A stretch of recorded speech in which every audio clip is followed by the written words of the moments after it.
Ah, there we go. We were muted. I was muted.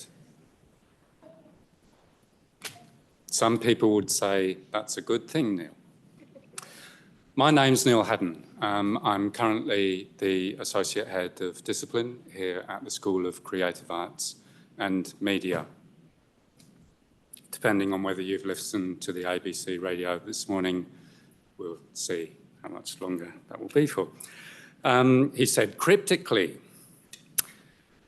on this beautiful late autumn day, we're meeting across Lutruwita, Tasmania, Aboriginal land, sea and waterways online. I acknowledge with deep respect the traditional owners of the land, the Palawa people. I acknowledge the Palawa people who belong to the oldest continuing culture in the world, who have cared and protected country for thousands of years.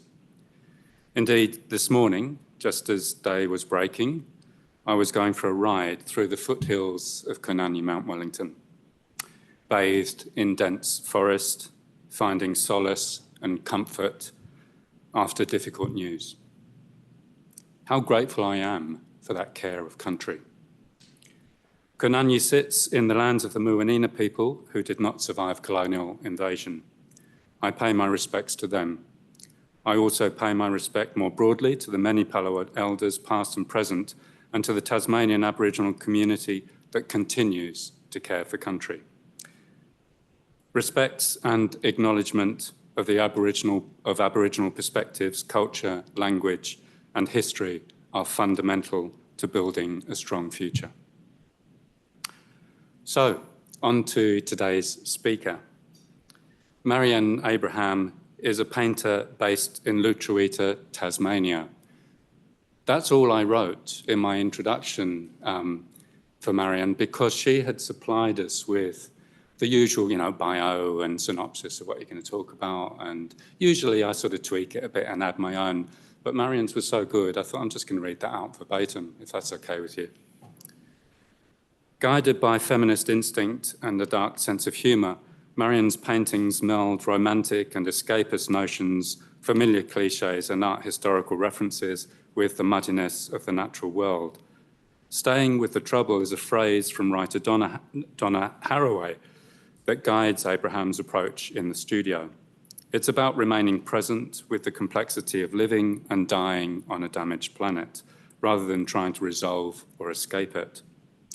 In Marion's work, this means making space for unlikely connections, what Haraway calls making kin, and embracing the messy, entangled relationships that come with all of that. Parallel to these themes, the artist's practice also operates as a rebuttal to seductive feelings of despair and the mysterious longing she feels between her family's Lebanese lineage and her birthplace in Molesworth, Tasmania.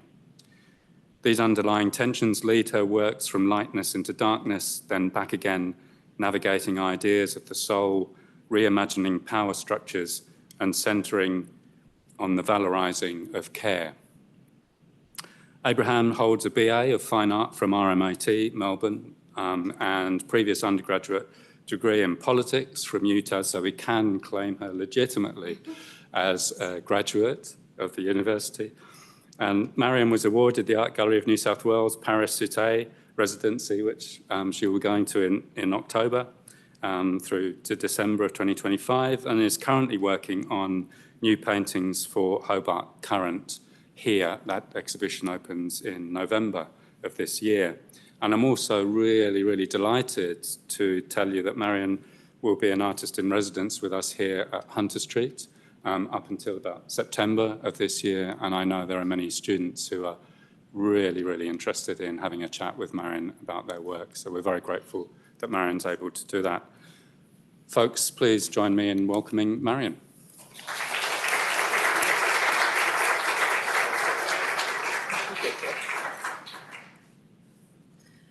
Hello, everyone. Thank you so much for coming out and for being online with us as well. Really appreciate your being here. So, painting with a trouble. I thought I would start by just contextualizing myself a little bit to begin with. So I'm the daughter of a first-generation Lebanese settler my father, and the sixth generation also, Scottish-Irish settler, my mother. And I grew up here on this stolen Palawa land, and I live and work now out in the Derwent Valley, back on the hill that I grew up at. I want to pay my heartfelt respect to the Palawa communities of Lutruwita, and my gratitude to the Palawa community who have showed up in support and solidarity with the Palestinian and Lebanese community here. It's been amazing. I'm constantly reminded that the decolonizing movements, they're fundamentally connected to each other. You know, you grow up in these movements and you learn how important and close that intersection is. And over the past 2 years in particular, the friendships that have been built, they have been so special, and the knowledge that has been shared has just been invaluable, these dark times we've gone through. So yeah, as Neil said, I studied politics straight out of college and immediately decided that I'd rather make pottery. So I didn't really follow up on that degree straight from finishing it. Instead, I learnt and studied ceramics informally with local potters around Hobart for most of my 20s because I loved the form and I loved the medium. And at the same time, I would teach myself to draw on the side. So first slide. When I was about 29, I decided that actually I really wanted to explore painting. I'd just been consuming painting that whole time while making ceramics, and I thought the only way I'll kind of make the jump is if I physically leave the kilns behind. So I took on a 10-month TAFE course at RMIT in Melbourne and went to the mainland. And really enjoyed that process of, there was an anonymity in moving to a new city. There was just this space to really consider what I was interested in. And I stuck around and finished an undergrad degree, mainly in painting, but exploring lots of other mediums in 2021. I was about to study at VCA for an honours year in 2022, and I had enrolled and just set my studio up, and I was 2 weeks in.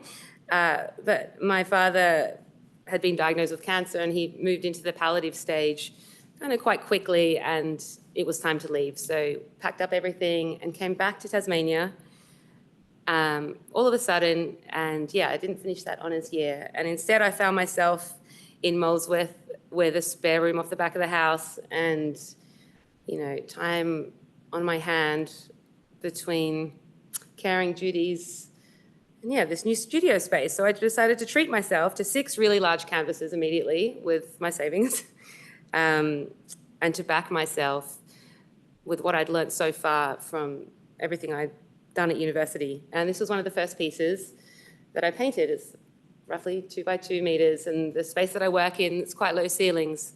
So these canvases felt like walls around me. This painting is roughly a picture of myself and my sister Maggie, and I was just evoking the feelings of unknown at the time and what was ahead of us and where we were. And that painting came to be. I think I really love the craft of painting. I always loved it. I was always fascinated by it. And throughout uni, even though I enjoyed and got so much from all these other mediums people were studying and what we were being taught, I just sort of felt like painting might suit me. So I followed that intuition and just kept investigating the craft of painting while studying all these other things. I think I wanted to develop my own language in just one medium. And I thought if I kept that sort of focus, eventually I would have increasing freedom with the way I could express myself in that medium. So that was how I navigated university studies in fine arts. And yeah, I just had faith in that focus and that process. This was the second painting of that series. And like I said, I was kind of penning myself in this small room with these gigantic figures. They were massive. And, I just left the city. I'd left my job, which I really liked. I just finally figured out a balance between studying and working shift work and everything. So I felt very much like I was in free fall. I had to take my pony and go home. But so it was a really interesting time. And now this was painted, so this is 2023.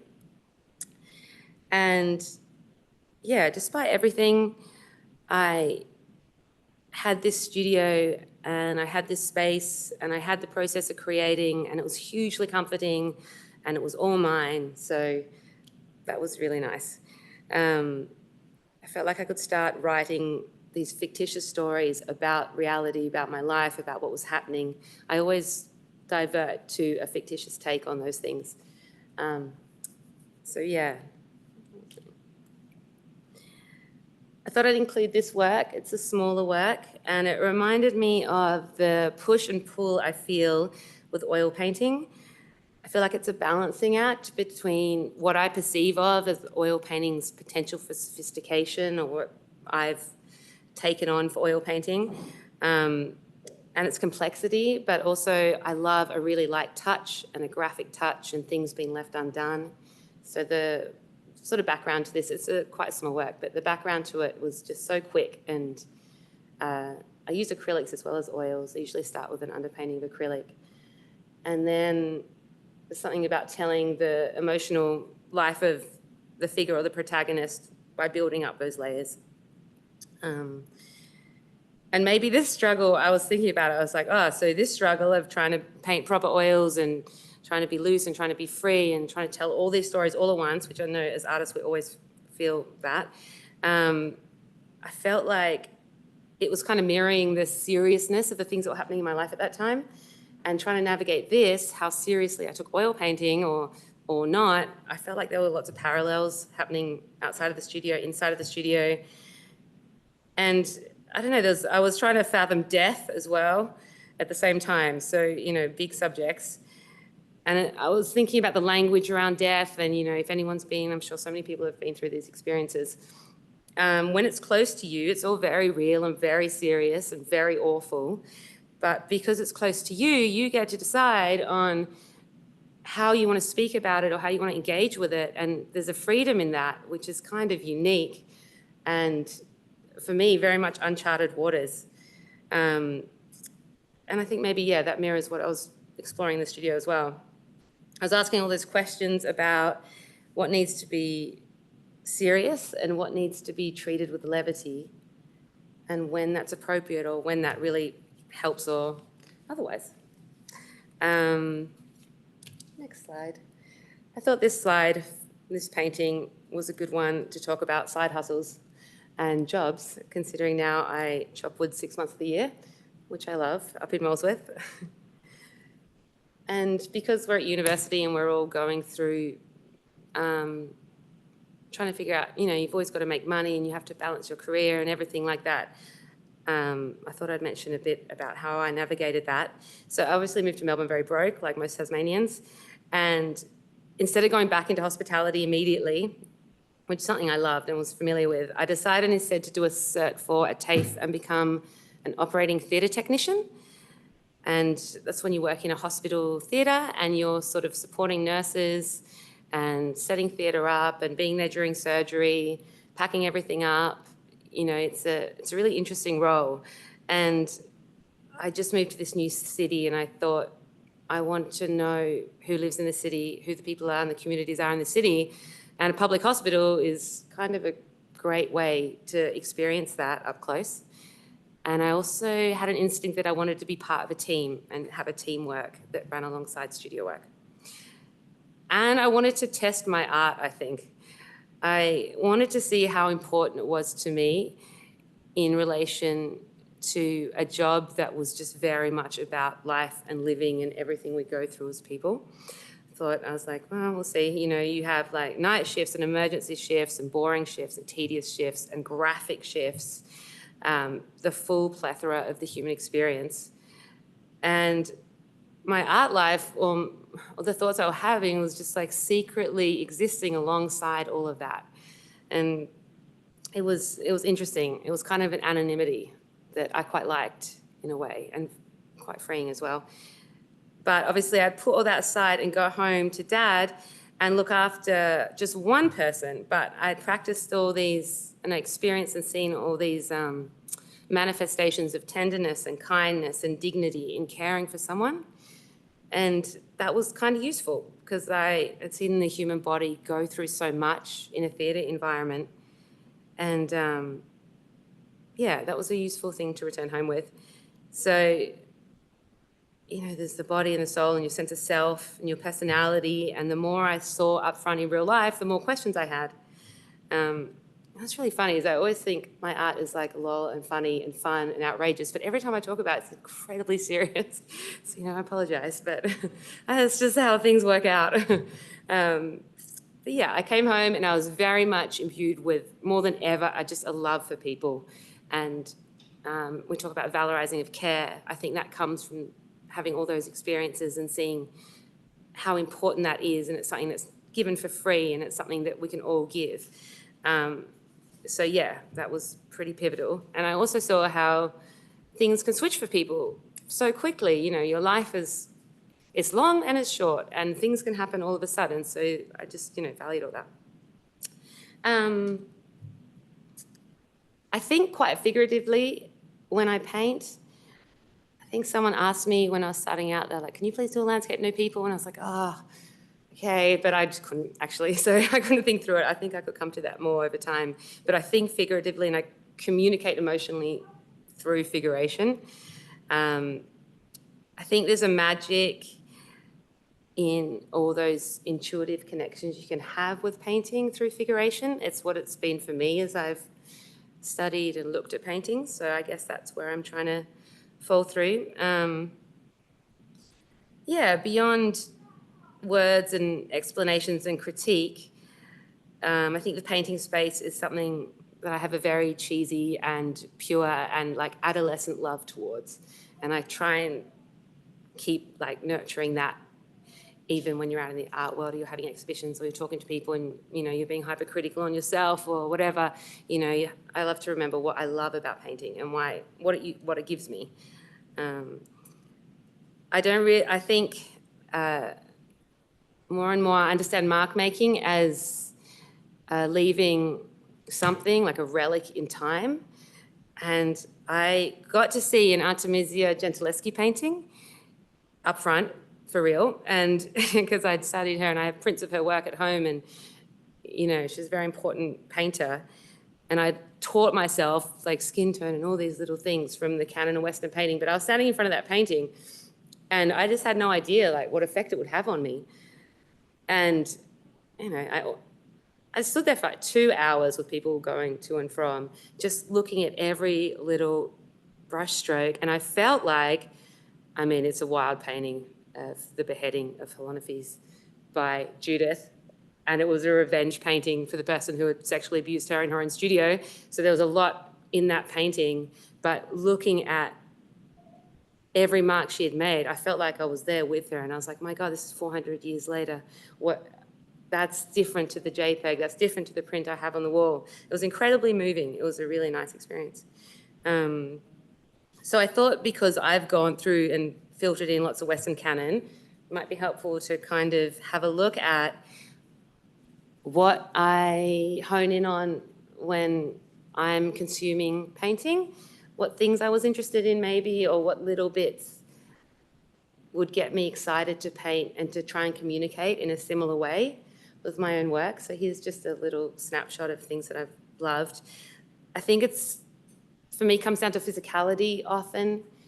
And these are pockets of truths with greater, a lot of these paintings are, they're religious paintings or they're political narratives or historical paintings. But, deep down in there, I'll connect with that physicality of some figure, more so than the bigger narratives. And I also don't need much of that to feel a lot. And I was thinking about that when I was developing a painting practice. Like, what are the essential bits I need? I don't need to paint like people have painted before.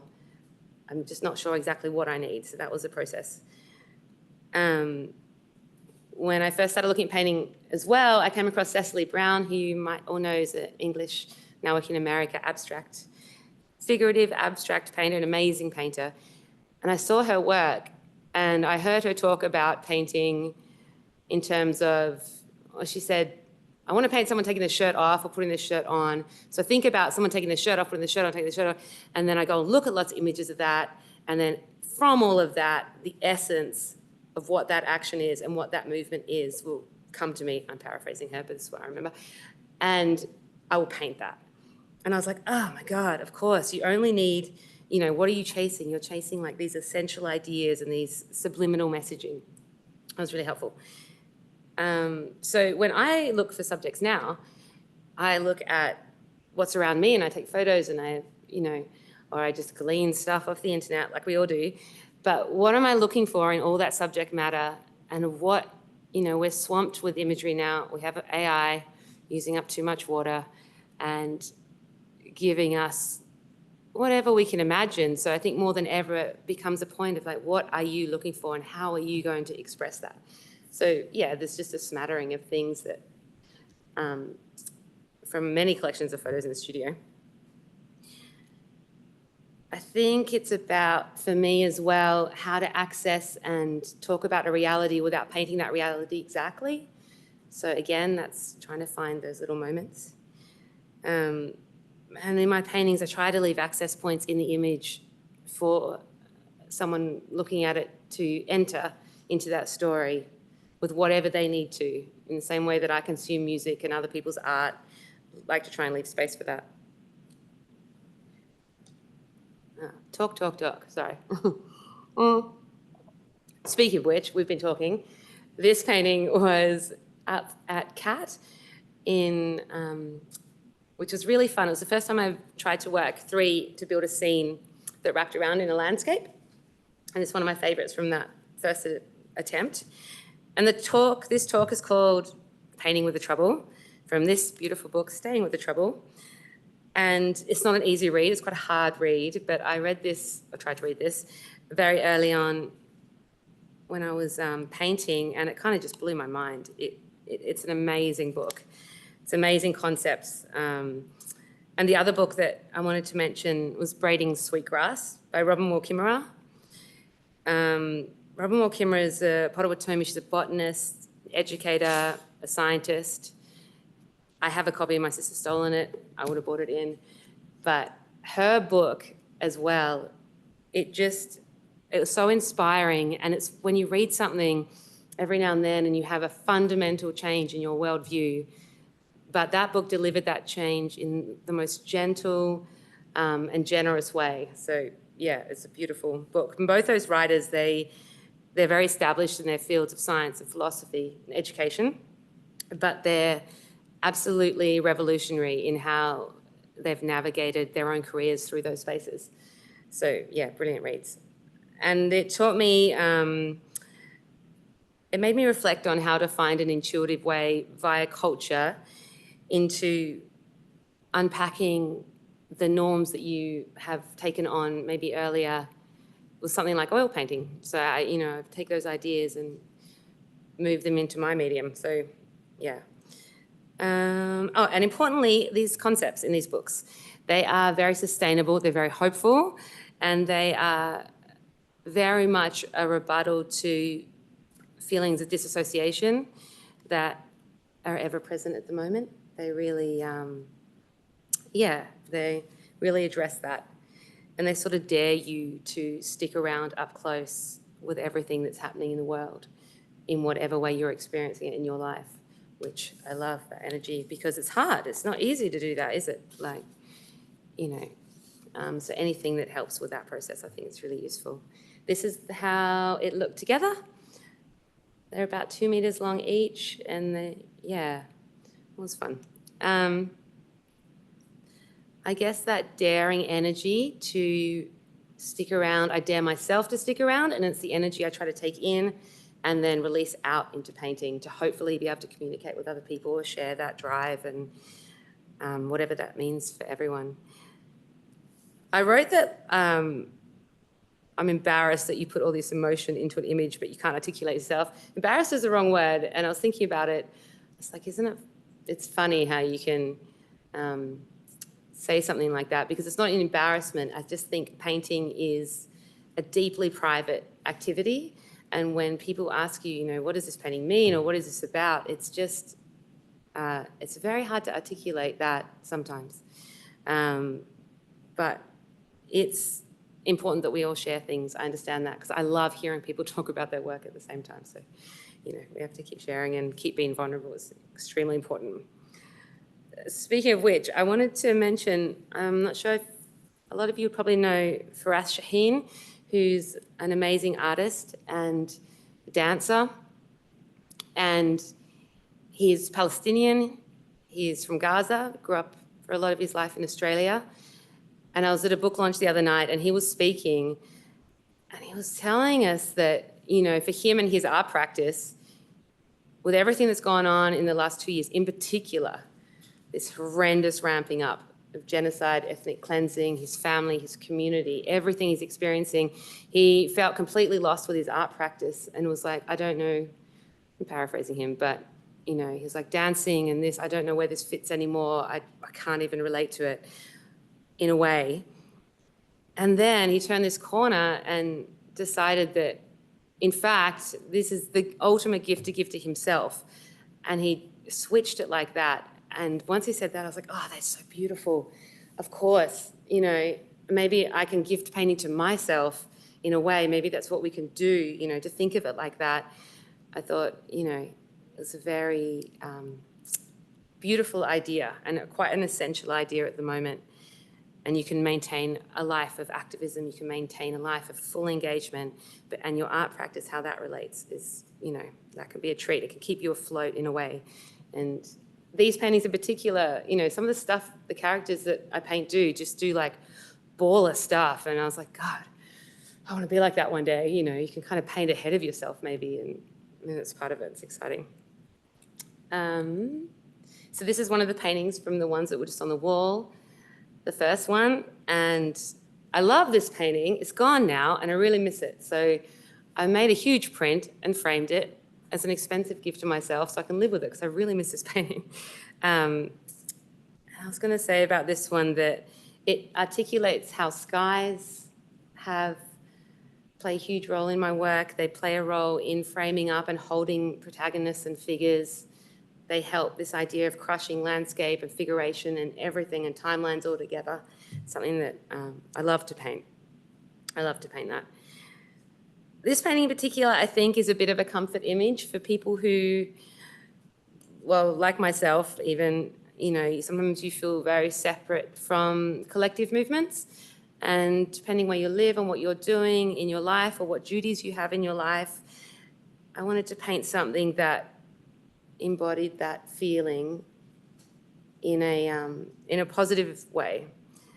I think it also is about dissent within the individual and outside of the collective, like what you're personally going through and what you're reckoning with and how you're trying to figure out what you believe in and what you want to do with your life and everything like that. That's a lot for one painting. But I also wanted to paint something that was very romantic because I think there's a real romance to living with your values up front. It can be awful and, you know, you can go through a lot, and the staying with the trouble idea is about that, I guess. But I think there's a real romance to it and I think it's a really interesting, enjoyable way to live. Again, I thought this one illustrated this sky phenomenon again because it mirrored the little girl that I'd painted, but by accident, totally by accident. And I was looking at it. I can't really see anything for about a month or two after painting them anyway. But I was looking at it and I was like, oh, look at that. It's just sort of like building this world again. And I didn't realize that I know this child. She's a little angel. And I love her a lot. And I really wanted to include her in her work. And I had this protector idea as well, or just this, I don't know, this mirrored older figure. And then I got sort of further along. I was talking to my sister about this painting like 6 months later, and she was like, you painted her in the future. I swear to God, you've painted her in the future. I mean, how would we ever know that? I don't know. But I thought, wow, if you keep working and you just keep flowing, you keep, I don't know, the subliminal messages, you never know when they're going to pop up or what things will be made of your subconscious. It's going to kind of surprise you like that. But I thought it was beautiful. 2 slides left. Okay. From the same show, so those works were from November last year, are these 2 bad bitches called La Liberté, after the Delacroix paintings of the classic French allegory. That idea of liberty is often depicted, and I had taken in for 20 years, you know, depictions of her bare-breasted, striding out over fallen and dead soldiers. It's very, very, very much in the French tradition of painting. And maybe I just looked at that image so much with kind of a morbid and idealized fascination that I had this kind of dream moment where she was with me. A figure like her was with me as like a real person, sweaty and fresh and alive, and I could like feel her and smell her. She was like right next to me, and I wanted to paint that. So I made these two paintings because it was just a bit of a surreal experience. And often those figures, the women that posed for all those paintings, you know, often working class women or poor women, who knows what their stories are, and then they've sort of moved and transformed into these historical settings. It's, you know, quite amazing. And I've seen a lot of idealized breasts in art history, so it was my turn. And I was like, well, here we go. This is what I choose to paint, and I love it. Yeah, I'm often taking figures out of historical context and repainting them. It's a funny process. You know, I kind of think about the ethics of it a little bit, but I love to do it, and I love to reimagine or imagine living alongside these figures from paintings from the past. It's, yeah, just something I come back to a lot. Last slide.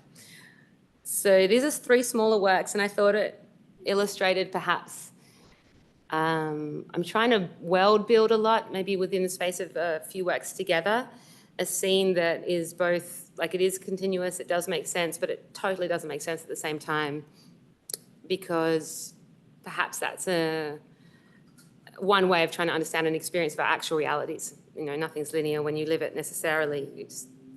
We all have such vivid and different understandings of our own lives. We don't even know if we see the same colours, I don't think, necessarily.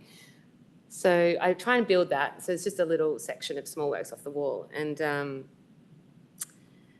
yeah, historically speaking, there's nothing like placing an apple in the hands of a woman to open the gates of hell. So I'll leave you with that. Thank you so much for listening to me talk about painting. It was a treat to reflect on it all. Thank you.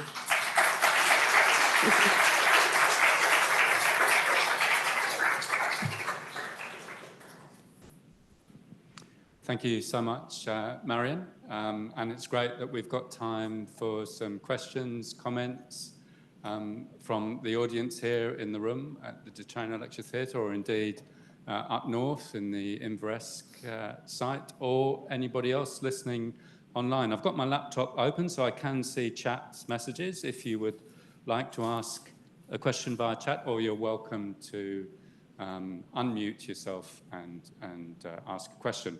But is there anyone in the room that would like to make a comment or ask a question? And just wait while I bring the mic to you. Hi, Marion. That was awesome. Thanks for sharing. I would love to hear more about how you title your work. If you wouldn't mind sharing. Thank you. Thank you. Good question. It's like the greatest treat in the world to have work finished and sit around in the evening thinking of a title. I keep notes of interesting turns of phrase or ideas I have all the time. So I always have little running notes. And then sometimes happily those things pair to ideas and paintings. But, you know, it's just you get to have a little go at being a poet for a second. It's nice to work with text as well. So I don't have a particular way in particular, but yeah, kind of like that. And I love sneaking Bible quotes in, because there's some amazing texts in the Bible, especially, you know, for everything there is a season is a favourite idea that I've come back to a few times. Not that I'm necessarily religious in any way, but all this, yeah, you can glean from all these texts. I hate putting titles on paintings, which was so many of them are just blah, blah, blah, number 12. Anyway, that's just me. That's fair. Hi, Marion. Mine was sort of about the horse in the room, your kind of repeated motif of the horse, and whether or not I know that in a more classical sense, perhaps what the symbology might come to mean, but perhaps for you, what the horse represents in your paintings. Yeah, good point. I love painting horses. I think for me, it's a way of talking about, obviously horse historically speaking and contemporarily, associated with money, wealth, class, status in painting, and taking that image or that idea, but also in a way giving animal autonomy back to that animal itself. I think between all those ideas, I often bring horses back in with figures. Yeah, I haven't really thought about it more than that, but I think that's what I'm playing with, basically. Yeah. And I guess I had another one, perhaps on that, maybe the use of repetition. There's a, for me, it's often reminiscent of maybe the post-digital and of technology and of copy-paste, and so you've got more figurative elements where you've repeated the same figure perhaps twice, or. Yeah, I often do that. Yeah, absolutely. I think it's a part of keeping or trying to keep something that is ultimately locked down in time and space, trying to allow it to move a little bit. I also used to look a lot of film and film stills. I used to study movie boards a lot for learning how to draw and understand composition and how scenes can move along incrementally frame by frame. I think that's mainly where that idea initiated. Now I think it's just like a cheeky way you can get a figure to do a couple of things at once. I'm like, no, now smile, now move, no, I don't know, there's something fun about that as well. It's interesting, the digital connection. My work feels very, archaic sometimes, very much locked in this tradition of painting, but I'm happy to be there, and I think slowly over time I'll figure out my relationship with more digital elements. So yeah, I think it's probably more traditional, but it might convey that idea into digital. Yeah. Yeah, thank you. No worries.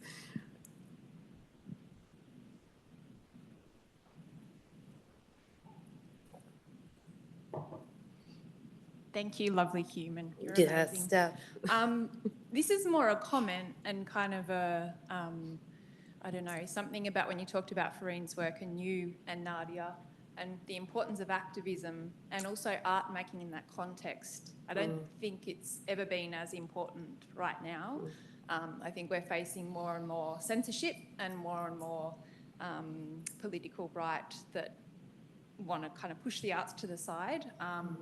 And I think it's really important to continue cultures and also not that, but to kind of like keep making work, even if I know it's hard when you're exhausted and you're facing all these social justice issues, but it's also important to keep making that work and putting it out there and not letting them win.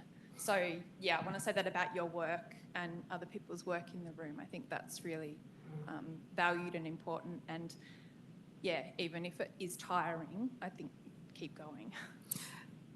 That's a great comment and a reflection. Yeah, thinking the same things and connecting with artists who are, I feel like a lot of us are really struggling in that space, because it's, for me personally, art and painting is a reprieve from the world in many ways. It's a beautiful private space to be creative and think deeply. But I feel a strong obligation to my communities, to what's going on in the world, and I've enjoyed art that, we've all taken in so much political art, so much music. We enjoy this and we consume all these mediums, and a lot of them are rooted in really difficult political moments in history. So you definitely have to honour that. And, I ask myself, I'm like, well, what am I doing in that space and how am I doing it? And yeah, I have no answers yet, but I just keep trying to make work and reference it somehow and centre individual experiences within that. I feel like sometimes the work I make is for people in my community who are, I guess that's what I'm thinking of if I'm thinking of an audience. I think it's really important though. And as far as heritage and identity go, I know, Nadia was speaking about this maybe recently, that there is a space to celebrate and enjoy and talk about your heritage if you have like whatever that might be. And if you say you're Lebanese, you know, there's space to talk about that in art, but is there space to talk about that as far as the politics that are going on in that country that have affected your family, your lineage, whatever's going on? Not necessarily, or it's very, very, very difficult. So in a way, I feel at the moment, how much of my Lebanese heritage do I really want to celebrate in paint? And where is that appropriate? And what else do I want to do with it? And do I put that up front, or is that going to sit behind? These are all the questions that, yeah, I'm thinking about. Yeah.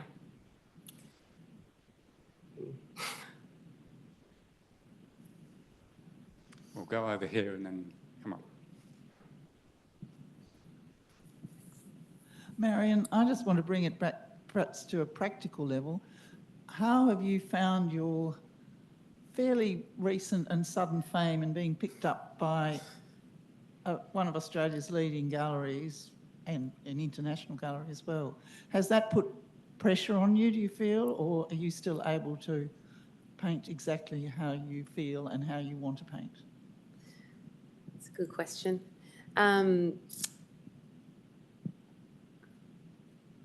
I think I'm really glad this happened, and you know, I'm enjoying representation, and I love making a living. You know, it's the right time to. But I'm really glad this didn't happen any earlier for me, at least. I'm just turned 38, so that happened when I was 35, 36, and I don't think I would have been ready or been able to like nurture what I was really genuinely interested in painting if I'd been any younger or anything. So I don't know, it feels like the right time, but it's a little bit of a balance, and it's a steep learning curve. But, you know, I always remind myself, you know, why am I making this art? What is this art for? What is this piece for? And yeah, but I'm really enjoying working full-time as an artist for however long that may last. That is a level of flow that I've never experienced before in studio, and for ideas to be able to tick over day by day and incubate like that, and also be, you know, worked on like that. That's the biggest perk, I think, of, yeah, everything. But thanks for the question.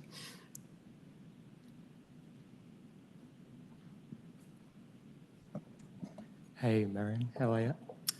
Good. I was just wondering if you could speak on the earlier comment you made about your works being fictitious. Is there a centralized sort of story that you go to or that you work on? Like, is it more like a novel that you're adding to, or is it just a bunch of sort of short fictitious stories? I guess like the question maybe everyone who makes art gets, if there's a figure, like who is that and why they're there? You know, so I get that question a lot, and not that question, but that question a lot. And I think these days my answer is that each time I do a painting, I'm addressing one thing at a time. I try to address one thing at a time, and I'm using figuration and I'm using representations of people to talk about that, but they are fictitious, but they're all coming from me. So I feel like if you can have multiple personalities and multiple ways of seeing yourself in the world, then that's probably the closest connection I can say to who these characters are.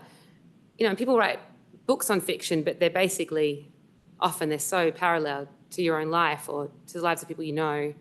And maybe painting, I see painting a bit similar to how fiction works in writing. But usually paintings for me are one or two or three as an isolated moment or an isolated thought, rather than something that's going longer over time, probably.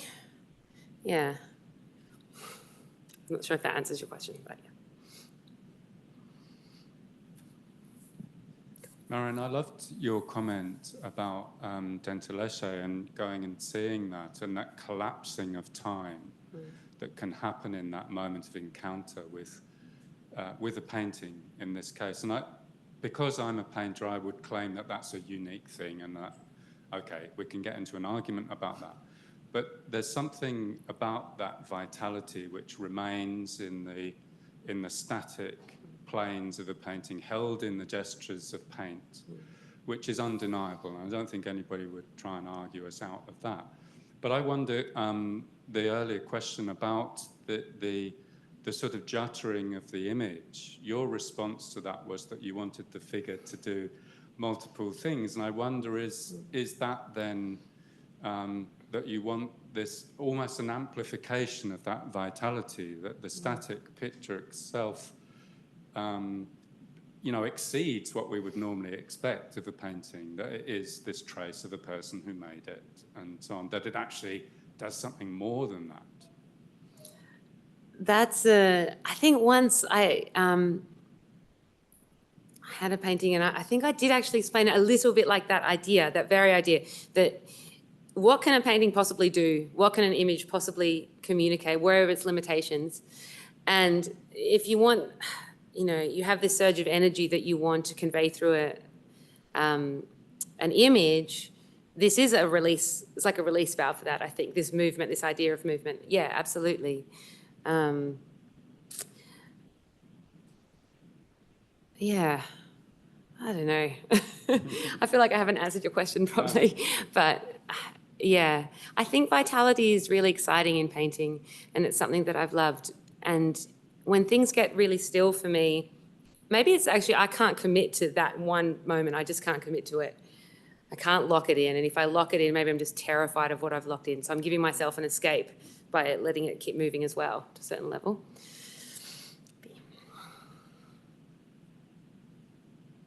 One more question. We might squeeze in one more and then... And maybe this is just a bit of a follow-up, but in addition to what was just raised around the gesture and that carrying vitality, you also undermine a lot of your gestures by smearing, wiping away, fanning, and there's various different types of blur that you employ to do that. And I wonder, does that attach to that context that we're just talking about for you, or is that a different thing? And if so, what is that, and why is there such a diverse vocabulary of it in your painting? It's a treat to myself, basically. So I'll spend a lot of time, to map out how a painting comes together roughly. I'll, have an idea, put it down in acrylics and seal that off so it's sort of locked in, and I can come back to the bones of a painting whenever I want. And then I'll start working in oils and I mix everything from primary colours. So I get to have this 2 or 3 hours of just working out a palette, a colour palette for what's going to happen. And then I have a break, and then I paint it the best I can, a very good painting, best I can. And then I have another break, and then I get maybe 60 to 1 hour 15 golden hour. Well, I'll go into the studio, and if the energy and the universe and everything is correctly in order, I will I will put this painting on the ground, and then we will have a conversation, usually with my hands, a lot of medium. And from that experience, that's the only time in painting where I might get some magic back, I feel. I feel like I've done all this work, all this architecture before that. And then that's the moment where I'll know which bits of this painting will be good and alive and unknown to me, and which won't, or maybe I'll paint it all over again the next day. But that's where all that movement comes from. But I think I'm sort of practicing and learning what sort of architecture is required first to make that process satisfying for me, and to allow the sort of incidental details that captivate me. So yeah, it's kind of how it works out. And it doesn't always work out, obviously, but when it does, I'm like, yes, I didn't know this would happen. Why would I want to know exactly what's going to happen? I really didn't know that was going to happen. So yeah, it sort of works like that.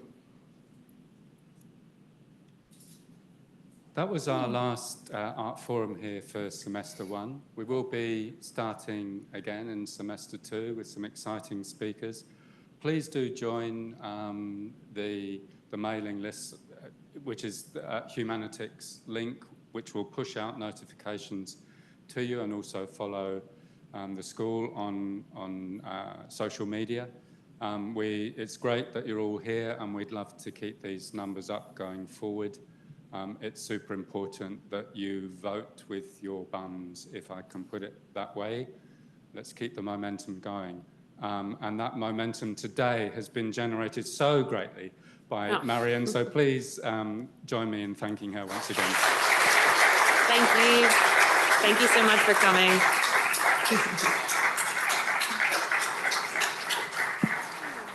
Just before we sign out, I just want to say hi, Marion from the north. Hi, Denise. Yeah, thank you so much.